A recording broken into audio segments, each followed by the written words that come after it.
Well, the stars were on full display on Saturday against Arizona State. Dan Lanning and Bo Nix. Man, these guys are good. Here we go. You are Locked On Ducks, your daily podcast on the Oregon Ducks, part of the Locked On Podcast Network, your team every day.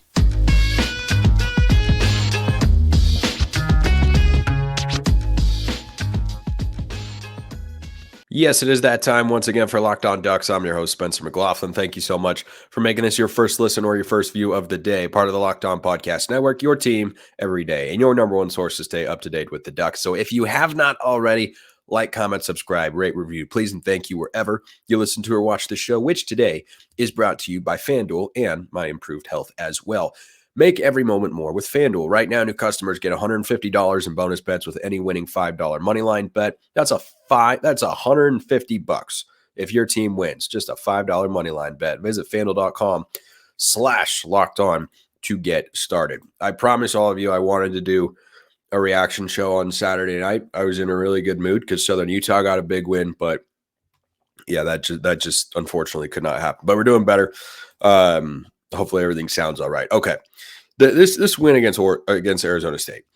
My big takeaway here is I think this reflects really well on Dan Lanning. So we as Oregon fans, we have what you could call desert demons. A lot of trips down to the desert late in the year, most recently 2019, haven't gone very well. There was the Arizona game with Dennis Dixon. There was 2019. There have been other instances. There was 2013 even when the Ducks laid an egg with Mariota back there. It just hasn't been a place where Oregon's been able to go to win. I think Lanning's got a little bit of that ignorance is bliss sort of deal because we all know that, but he's new here. You know, the only thing he knows, coaching Oregon football and having them play to a standard week after week after week. Oregon's just playing at a high level every week. And I think that's a sign of a great coach. A team that is not perfect. I'll get to that later in the show because there is no perfect football team out there. It's simply like the limit in Mean Girls. It does not exist. The limit does not exist. The perfect football team does not exist. Perfect records can exist. Perfect teams do not exist.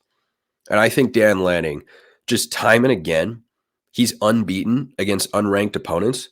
What he is able to do every week, motivating his team, pushing the right buttons, having them ready, having a good game plan, knowing how to execute, making in-game adjustments. He's just showing week in and week out that he's our guy. That's a guy that we want to stick around for a long time. Since the loss to Washington, which if Oregon beats the Beavs this week, it'll be a rematch against the Huskies in Las Vegas, where I will be one way or the other, by the way. Would love to see a lot of you there. But anyway, one game at a time because we cannot overlook Oregon State as we learned last year. Since that Washington game up in Seattle on October 14th, there have not been any close calls or anything even resembling that. There was a bad quarter of football against Washington State. There was a rain-fueled amount of sloppiness for a quarter against Cal. Guess what? Neither of those games were actually ever in doubt. Yeah, Oregon was trailing 10-3 against Washington State. Ended up winning 38-24. And Oregon was up by 20 with 90 seconds to go in the game. 22 to 22 to be exact. And I think what I'm loving about this Oregon team is every week they come out on both sides of the ball. I know Dan Lanning's a defensive guy, and the defense is so much better than it was last year, which gives me just tons of hope for the future with the way that Lanning and the staff are recruiting every single week. But offensively and defensively, I see good game plans. I see good play calling. I see good execution. Yeah, the penalties can be cleaned up. Penalty yards were better in this game. They're only 45 yards. But go look at every game Oregon has played this year. Washington's a really good team. Played them in a tough environment on the road. Oregon played a good football game. They just didn't execute on a couple of plays. Like the biggest dud of a performance, frankly, was week 2 on the road against Texas Tech. I think if Oregon played Texas Tech right now, they'd beat them by double digits and should have won that game by double digits. And guess what? Still won the game and covered. Good teams win. Great teams cover, as we all know. But kidding aside, that's what I like about Dan Lanning right now. And what I loved about this performance against Arizona State. That's an inferior opponent. Tell me, when was the last time Oregon played down to the level of a team that had no business being on the field with them? I can't think of it either. Dan Lanning has never lost to an unranked team, and this is his second season at the helm for the Ducks. And the only semi-example is last year against Washington State. That game was on the road, by the way, against a Washington State team that went 7-5. That was a solid, not great. That was a solid football team that Oregon should have been able to beat by more than they did. But guess what? Still found a way to win the football game, which is, again, what great teams are able to do. So I just love what I'm seeing from Lanning every week. I love what I'm seeing from this coaching staff and the team every single week. They look the same. They push the ball down the field. They're clever offensively. I'm going to talk about Will Stein later in the show. A lot of good things to say about the Ducks Broyles Award nominee given to the top assistant coach or coordinator in all of college football. They look fast and prepared defensively. They make plays. They fly around. They are good situationally. And they were on Saturday against a limited Arizona State team. You know what it should look like when you're going up against a team? Hold for a moment. Going up against a team that is rotating in a halfback and a tight end at the quarterback position to try and be clever and creative. It should look like that. 42 to nothing at the half. That's not an incompetent Arizona State defense. It is not. Yeah, Utah put up a bunch of points on him. Washington only managed 15 at home. It is an Arizona State team that is not good, 100%. You know how it should look if you're a team that can make the college football playoff? It should look like that, where the game was never in doubt. You get the ball first, fine. We'll go down, score a touchdown. Third downs, we'll convert. Run the ball? Sure. Have to run the ball? Nah, not really. Bo Nix can go for over 400 yards. Troy Franklin set the single-season Oregon receiving record with more games to go in the season. That guy is, man, he's good. Really, really good. Tez Johnson is good. Patrick Herbert is good. Like the way I don't feel offensively, and this is the mark of a great team and a great coaching staff. I don't feel like there's any untapped potential, a phrase that we are familiar with. Justin Herbert is still experiencing. I don't know why he can't find a coach to maximize his potential. Goodness gracious. And every great quarterback needs a great coach. But, man, Brandon Staley stinks. He stunk again on Sunday in Lambeau. But we all agree. He got better coaching once he got to the NFL offensively than he had with Mario Cristobal and Marcus Arroyo. Unlocked his potential. Had a great coach. I feel like our offensive staff and defensive staff is getting the most out of everybody. Like they are put in positions to succeed, that they play well every week because they are well coached, they are disciplined, they understand what the purpose of the coaching is, and they just go out there and play at a high level, and they play like big-time players. Tez Johnson, by the way, wasn't at a Power 5 school. He was at Troy. I don't know that he had a bevy of Power 5 offers when he went into the transfer portal coming from Troy. But guess what? Could he be playing any better? Could Troy Franklin be playing any better? Could the tight ends? Could we be getting more out of that? I don't see how. By the way, horrible. I don't know how T-Ferg is called for that offensive pass interference, but Roma Dunze is not in the Oregon State game. But, I mean, that's, Pac-12 officiating at its finest. So one thing I won't miss about the conference. Anyway, I just like where Dan Lanning has got this coaching staff and this team at right now. And that does indeed start with Bo Nix, who is the betting favorite to win the Heisman. Why? Because this guy is really, really, really, really, really good. College students, listen up. There's this incredible app called Listening.com. Much like you're listening to this show, it's listening to you. Or maybe you're like me and you're a big fan of Frasier, both the original and the reboot, and Cheers, of course. His iconic trademark phrase was "I'm listening." Well, Listening.com can take any academic paper, PDF, or class material and turn it into an audiobook. It can read math equations, technical words, and complicated documents. It knows how to skip all the citations, footnotes, and references, and lets you jump straight to the chapter or section you want to listen to. It even has a one-click note-taking button. One click, not two clicks, one click.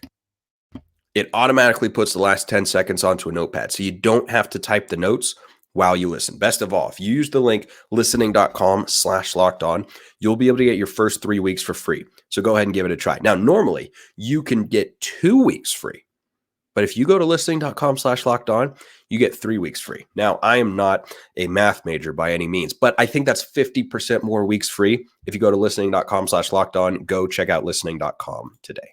All right. As I continue to battle through the podcast here, again, I assure you, I wanted to do a show on Saturday night. Could not do it. Would not have been able to talk that long consecutively. It was rough, but it's better now. So appreciate all of you being patient and understanding with that, and appreciate you supporting the show. If you want to be a Locked On Ducks insider, by the way, you can go join the Locked On Ducks SUBTEXT community, where you get breaking news and my instant reactions to everything happening in Oregon and basically anything else. You can talk with me one-on-one, and you get priority mailbag access. All those provided to people that are over at SUBTEXT. It's a free 14-day trial. Then it's $5 a month. Absolutely, positively not a requirement, though. I wouldn't do that to you. This show's free and available wherever you're listening to or watching it right now. I appreciate everybody out there. But if you want to go another level and become that Locked On Ducks insider, you can do so if you click the link in the description below to join the Locked On Ducks SUBTEXT community. Let's talk about Bo Nix. I really like Bo Nix. I really like Bo Nix because Bo Nix is really good at football. So, Bo Nix on Saturday, for those who didn't see the box score, had 5 incompletions, which is a great day. He had 6 touchdowns, should have been 7. This guy just threw for over 400 yards for the second consecutive game. This time on the road. He's the betting favorite to win the Heisman, and he absolutely should be.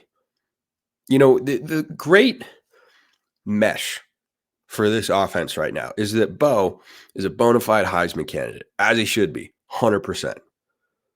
But do I feel that if Bo Nix isn't perfect all the time, the offense is stagnant? Not at all. I also feel that when Bo Nix is hot, we can just ride Bo. That's what's happened the last couple of weeks. Oregon hasn't put up big rushing numbers. They've been under 200 yards the last few games on the ground. That's under their season average. But guess what?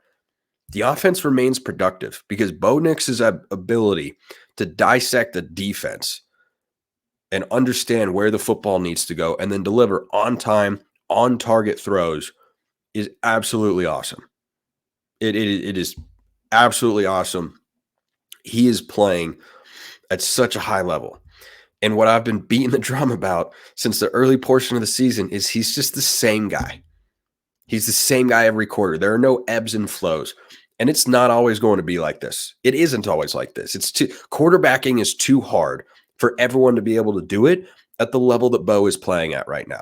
But he leads the country in completion percentage. If he continues along this path, he's going to set, I think, the FBS completion percentage record. It is crazy how well he is playing. He's up to, I think, 35 touchdowns and only 2 interceptions, one of which was because of the rain. Went right off Tez Johnson's hands because it was pouring in Eugene, but it never rains at Autzen Stadium, as we know. So I just love watching this guy play. And every single week, every single quarter, he's so prepared. He's so locked in. And Will Stein, who I'm going to talk about to close today's show, is those two are a great fit. Those two are an absolutely fantastic fit together. And I think that the way that they have developed chemistry throughout the course of the year is on display every single week. Every single week. I just look at what this offense is, and it is a John Williams conducted symphony. Will Stein is the orchestrator. Now, the lead violinist is Bo Nix, but you have a wonderful brass section. That'd be the offensive line. You have supplemental string instruments, people. Musicians is the word that I was looking for. Apologies, my brain is mush. That's the array of weapons that Bo has. Bo's the leader of the group, but you have a couple other violinists. You have a cellist. You have a bass player. Everyone is doing their part. Because every week, yeah, Troy Franklin is there at the top of the box score, leading the team or close to doing so in receiving yards all the time.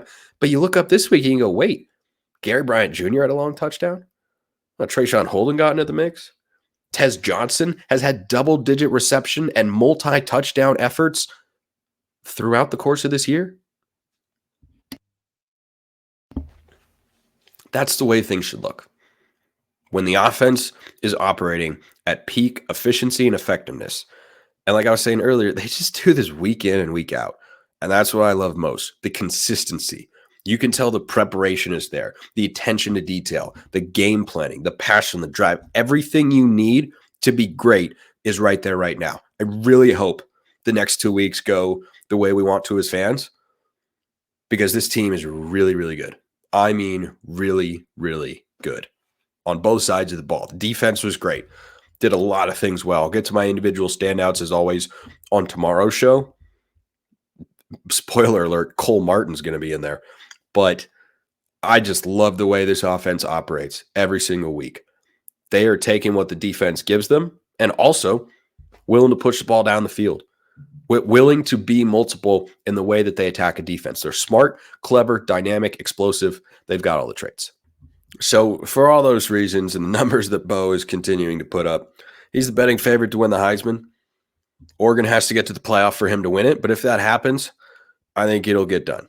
I think Bo Nix wins the Heisman Trophy if Oregon wins their next 2 football games, neither of which are going to be easy. But I think that absolutely happens. Jaden Daniels putting up crazy numbers. Michael Penix is really good. But if Oregon wins against Oregon State on Friday, and then against Washington in the Pac-12 championship game, they'll have avenged their one loss. And if Bo's playing well, I think he'll get the Heisman, even though Jaden Daniels is putting up crazy numbers this year. I mean, they played Georgia State last week. Man, that's a good team. Okay, anyway, let's talk about what's not ideal for a moment, because here's a stat that should make you cringe as an Oregon fan, because guess what? There are 2 good teams lying between Oregon and the college football playoff. And I've talked about the balance of this team, the consistency of this team, and everything they've got. They have the tools to make the college football playoff and, yes, compete for a national championship. I believe that. What's not at a championship level is the kicking game. This Oregon kicking game has missed a field goal in 6 of the last 7 games. And this past week is why I am referring to it as the kicking game and not just Camden Lewis, because there was a bad snap in which the kick never even got away. Right now, if you told me the one thing I don't trust Oregon to do, it's make a field goal of anything outside of 30 yards. I have got no confidence in that unit, and I'm really glad that Oregon's got a great offense and that Oregon has a great defense, because if they didn't, then that would be concerning, because it increases the likelihood that you can't just beat a team, and it could actually come down to a field goal situation. Now, I do not like Oregon's kicking game right now. By the way, I like the punting game. I think the kickoff returns are okay. Gary Bryant Jr. is fine. I don't think he's, a guy who's going to take it to the house, but maybe if he gets free like he did on the long touchdown, maybe. But, it's not a big threat back there. Punting's been good. Punt coverage been good. Kickoff coverage been good. Returns have been fine. Kicking field goals, that's a problem. At least they're not missing extra points. But if you told me right now, either Oregon State or Washington comes down to a field goal that the Ducks have to make to win or to extend the game, I'm telling you, my confidence is so low. And I would love for that confidence to be reversed. It's just a mess. That is the one thing that is an abject mess right now. 6 of 7 games, Oregon's missed a field goal. That's bad. That's pretty bad. So that's the one thing, but that's quite literally the only thing. Dan Lanning made a hire this offseason, and his name is Will Stein, and he's up for the Broyles Award, which is given to the best coordinator in the country. He has a really good chance to win it. You have a good chance of winning if you know what you're talking about and doing if you go to FanDuel, which is America's #1 sportsbook. Score early this NFL season with FanDuel. Right now, new customers get $150 in bonus bets with any winning $5 moneyline bet. That's $150 if your team wins. If you've been thinking about joining FanDuel, there's no better time to get in on the action. The app is super easy to use. There's a wide range of betting options, including spreads, player props, over-unders, and more. FanDuel's got the Oregon State line in the game formerly, but now kind of renewed as known as the Civil War. Like national media people refer to it that again. I don't know. That's what I'm always going to call it because that's what it is. But that line is at 11.5 in favor of the Ducks. That's a large number. But if you feel confident about Oregon's ability to win by more than 11.5, by all means, go check out FanDuel. Go to FanDuel.com/LockedOn to kick off the NFL season and get your college football gambling fix as well. FanDuel, official partner of the NFL. All right, so Will Stein is a stud. I mean, this guy was really good. So one of you asked me a question about whether I think Will Stein is better than Kenny Dillingham. The answer is yes. Now, I think Kenny Dillingham was quite good as Oregon's offensive coordinator. The numbers reflect that. He was not perfect. His red zone play calling was not always the best, but holistically, he's very good. I think Will Stein is better. Will Stein is keeping Bo Nix upright by not putting him in precarious running situations. And he doesn't have to use Bo Nix's legs. Might be saving it for a big game like the college football playoff, perhaps. Maybe that's when we see some of that stuff unleashed. I wouldn't be surprised. We've seen it before, right? Herbert in 2019 didn't run all year. Pac-12 championship game comes around. Sometimes you got to do what you got to do. And suddenly Herbert was running. And then he ran in the Rose Bowl too. And you're like, oh, yeah, that's right. He's a great athlete.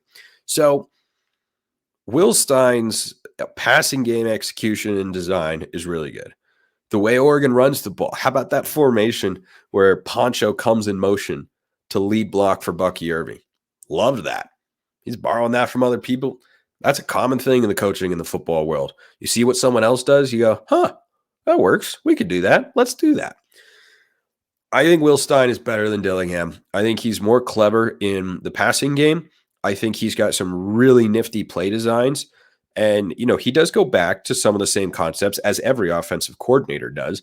But I always feel like more so than Dillingham, he's got new wrinkles every week for the offense, different looks out of a variety of formations, new formations or concepts like the Poncho play, for instance. We'll call that the Poncho punch, metaphorical, of course, because punching is a 15-yard penalty. But like the Poncho punch, the tight end screens that have been used the last couple of weeks. Didn't see that in the early portion of the season. He's always kind of tinkering, and he's always introducing new stuff. And there are a lot of the same concepts and some of the same plays, but it's very Chip Kelly-esque to me, the way that the offense, is really good every single week, number one. But number two, just kind of looks a little bit different every week. So the defense can prepare for this and that concept, but we're going to bring out these things here that we're going to know how to execute, and you're not going to be ready for those because we haven't done that before. So I think Stein's been a little bit better. And one thing that I love about him, and I kind of mentioned this earlier, is he doesn't get bored doing what works. This is a line I borrowed from Joel Klatt, who I think is outstanding. Klatt talks about on his podcast, which is a great listen, by the way, how good offensive coordinators and play callers don't get bored with something that works. Run something until the other team proves they can stop it. Perfect example. I'm calling the Southern Utah game. They're playing their rival Utah Tech, and they were running just a shotgun, trips left, just a basic inside zone. They started the drive after a turnover at the Utah Tech, I think like 48-yard line. 4 rushing plays later, it was 1st and goal at the 4-yard line. They ran the same play. And they said, our offensive line's dominating. Let's just keep going. And it was 20 yards. It was 15 yards. It was 8 yards. It was another 8 yards. And then they ran it again. Utah Tech sold out. Loss of a yard. Okay. Now we'll dial up something else. But good play callers are able to see, okay, this play or this concept is working. I'm not going to get away from it. And I think you've seen over the years offensive coordinators do that sometimes, where you look back, you go, well, wait a minute, why did we stop doing that? That was working so well early in the game. You've seen this at USC this year. Lincoln Riley historically has liked running the football, but this year he's just pass happy. He abandons the run really quickly, and he has all season long. Marshawn Lloyd's been a really good running back for them, and they just don't run the ball very much. Why? I don't know. You'd have to ask Lincoln Riley about that. Because the numbers you look at and you go, wow, that's a really good ground attack. Yeah, well, they're not using it very much. I think with Will Stein, when Oregon's running the ball a lot, like against Colorado or Washington State, for instance, he'll say, okay, we're just going to line up, feed Bucky Irving, Jordan James, pound the rock, and go for 250 rushing yards. But if the ground game is, run into a couple hiccups, that ASU front seven, I thought played pretty well, made life somewhat challenging for the Ducks at times. He said, okay, well, they're not going to be able to get past us in the pass blocking department. So we're just going to let Bo Nix drop back and take some shots, and we like our matchups there. Yeah, a lot of one-on-ones. Yeah, a lot of well-designed screen passes. I don't know if he'll win the Broyles Award. I wouldn't be surprised if he did. He's coordinating the number one scoring offense in college football. It's pretty good. Appreciate everyone listening. I'll see you next time. Have a wonderful rest of your day, and go Ducks.